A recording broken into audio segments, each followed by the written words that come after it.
Музей өнер туындылары, артефактілер мен тарихи құнды заттар жиналатын ерекше орын. Музейде әрбір келушінің сұлулық, тарих және мәдениет әлеміне ену мүмкіндігі бар. Дегенмен, құнды жәдігерлерді сақтау және барлық келушілерге қолайлы жағдай жасау үшін белгілі бір тәртіп ережелерін сақтау қажет. Ең алдымен, біз музейде болған кезде айналамыздағы заттардың үлкен құндылығы бар және біздің әрекеттерімізге осал екенін есте ұстауымыз керек. Сондықтан құнды жәдігерлерге зақым келтірмеу немесе бүлдірмеу үшін жәдігерлерге қол тигізбеу, витриналардың шыныларына қол тигізбеу және залда бірін-бірін итеруге болмайды. Экскурсоводты тыңдау кезінде жарты шеңберге тұрыңыз, сөйлеспеңіз және кедергіге қол тигізбеңіз. Сондай-ақ басқа келушілерге кедергі келтірмеу үшін төмен дауыспен сөйлеу ұсынылады.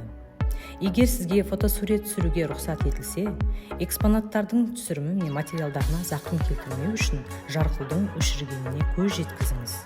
Музейдегі маңызды тәртіп ережелерінің бірі тазалық пен тәртіпті сақтау. Өзіңізбен бірге өткір заттарды, сусындарды немесе тағамды алып жүруге тыйым салынады. Келушілер көрме залдарына ұқыпты қарауы, қоқыс қалдырмауы және айналаны ластамауы керек. Сондай-ақ балалардың басқа келушілердің тыныштығын бұзып, жүгіріп немесе айқайламау үшін оларды қадағалау керек. Музей қызметкерлеріне қатысты мінез-құлық ережелерін сақтау маңызды. Музей қызметкерлері әрқашан көмектесуге, сұрақтарға жауап беруге және көрмеге қойылған заттар туралы қызықты мәліметтерді айтуға дайын. Сондықтан қызметкерлерге құрмет көрсетіп, олардың ұсыныстарын орындау керек.